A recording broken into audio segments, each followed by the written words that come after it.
Hey everyone, it's Michael from Glass Houses, a Billy Joel podcast. And it's an exciting day because we have 6 Walmart exclusive Billy Joel vinyl titles that came out today.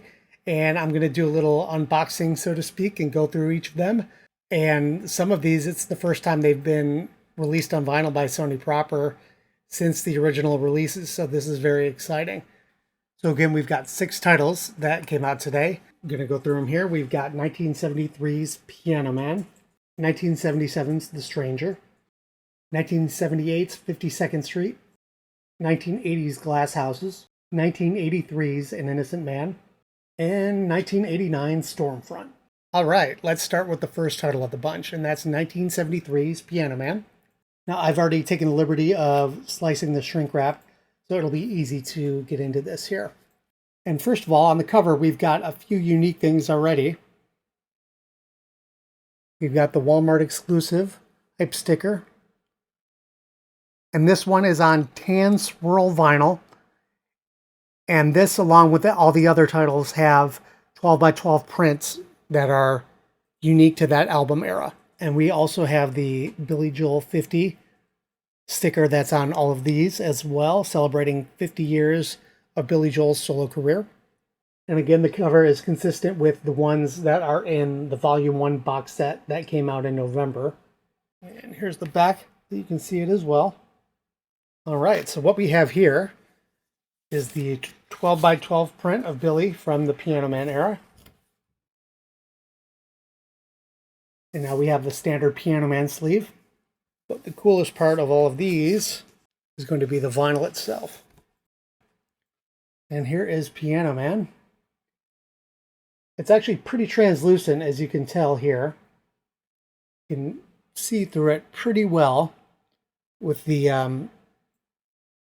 tan swirls in it a little bit. Pretty cool color. This side too. All right, and that is Piano Man. Okay, and now we're going to do 1977's The Stranger. And on this one, we have gray swirl vinyl. In the back,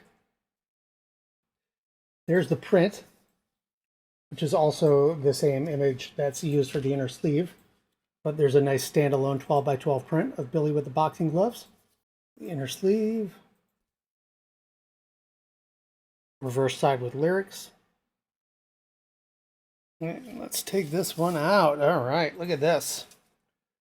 This one looks really cool. Let's zoom in a little bit so you can see things, see the label. It's a very gray marbly. And if I had to say, these are somewhere in between 140 and 180. I don't think they're quite 180, but they feel a little thicker than standard weight LPs. All right, so now let's move on to 52nd Street. And this one is on blue swirl vinyl. In the back is the photo and the lyrics. First things first is the print. Now, for some reason, I thought this was part of the Stranger photo shoot, but I could be wrong.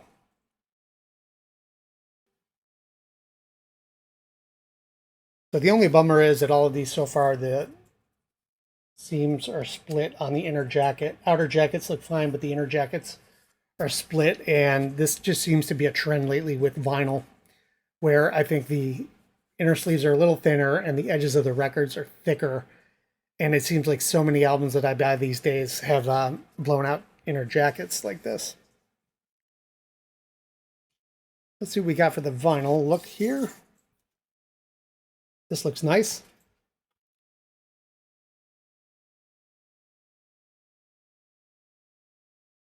Very cool. I dig these colors so far for sure.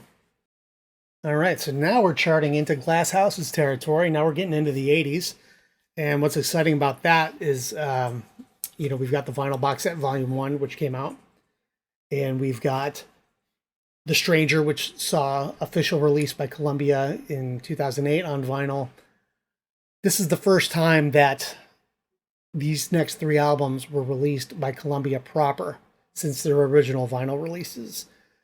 For Glass Houses, we had Music on Vinyl, Mobile Fidelity, Friday Music, I believe, and maybe a few others. But this is the first time since 1980 that Columbia and Sony proper have done vinyl releases of these next 3, so that's pretty exciting. Again, there's the back. Okay, so the first thing is the print, which is Billy on the motorcycle in the leather jacket and the sunglasses. I believe this was the one used for the You May Be Right single for the 45 for the cover. So now you've got a nice 12 by 12 of it. And this was done the same day as the album cover photo was done. This was just a bike that was in Billy's garage at the time. And one of my favorite, if not favorite, inner sleeves is the one for this album. And you've got the whole band here, minus Billy. And to dress it up a little bit, that's Billy's handwriting, writing the band members' names and instruments with arrows to them. And there is the lyrics in Billy's handwriting again on the back. It's really nice to see that they seemingly went back to the original high resolution images, because this looks really crisp and clear, which is awesome. And this one is on a very bright blue.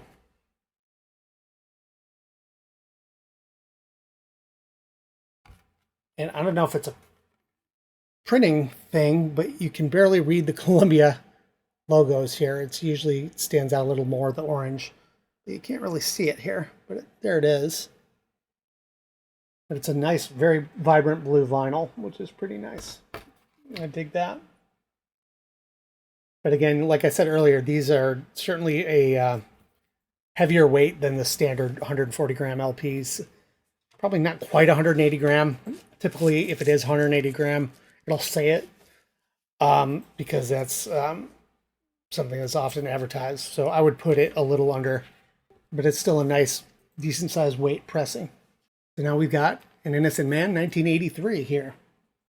And the color on this one is custard vinyl. And again, with all of these, I'm really impressed with how great the artwork looks. They seem to nail it with the original releases. Everything looks nice and clear, nothing's fuzzy. Just a good recreation, representation of the original artwork. So first of all, we got the print, which is a cool shot from Billy in '83, wearing the same outfit as he is in the cover. And a nice faithful recreation of the inner sleeve. There's Billy.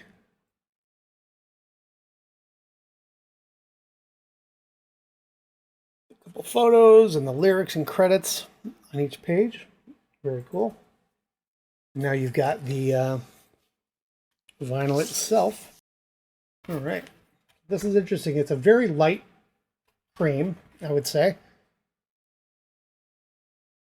And I'm noticing it's really hard to make out the Columbia on these labels. I noticed that the first 3 are very vibrant, which look just like the box set, but these that were done after the fact, it's definitely hard to read that Columbia for some reason. Very cool. I'm looking forward to hearing these for sure. All right, now we've got the last album in this set, and we're going with 1989's Stormfront. This is on a red vinyl. And again, this is the first time Columbia has pressed this since 1989. So it looks really good, really faithful to the original. The graphics are super crisp and clear. It looks really great. First is the print, and there's Billy there. And I remember this shot for sure. I had this poster years ago, so I definitely remember this shot from the Stormfront Tour era. Very cool. And then now for the inner sleeve, and this looks pretty similar. I think the original was on a rougher paper. This is has a little more shine to it, which is actually better. The vinyl doesn't grip and scratch as much, so this was a good choice to switch out. But yeah, the inner sleeves for this album were pretty basic, black and white lyrics, credits. So this is certainly what I remember. And then we've got the record itself. And there it is.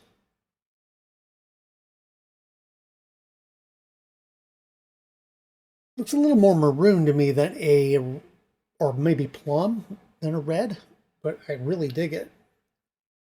Very cool color.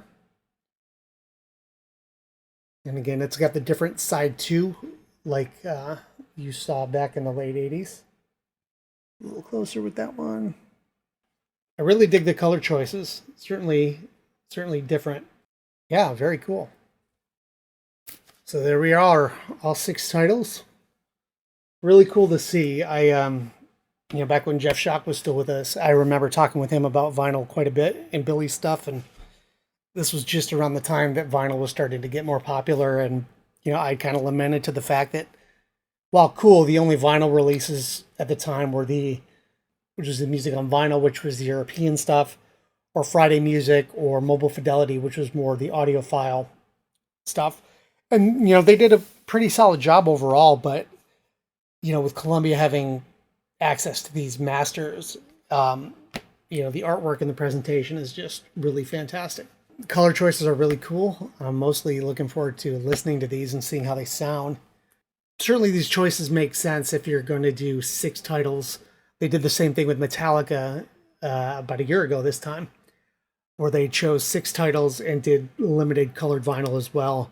The only one that's not in this list that I'd say could have been in contention is River of Dreams. But yeah, 6 titles, Walmart, and these go for $25.97. For each of the titles, they're all priced the same, but I think if you go on Walmart's website, they've got a bundle, or if you buy the entire bundle, it'll save you, $10 or so. So I would definitely recommend checking that out. But I just went to a local Walmart store today, and they had probably 2 to 3 copies of each title in stock. So depending on when you see this, you may have some luck finding it in store still. So it's nice to see some well done vinyl reissues. So I'm excited to hear these this weekend. And if you guys pick these up, I'm curious to know what you think of the presentation, the color choices, and also how it sounds to you. So let us know in the comments. Would love to hear everyone's thoughts on this, but I'm definitely glad I picked these up and can't wait to dig in. Thanks for checking this out, everyone.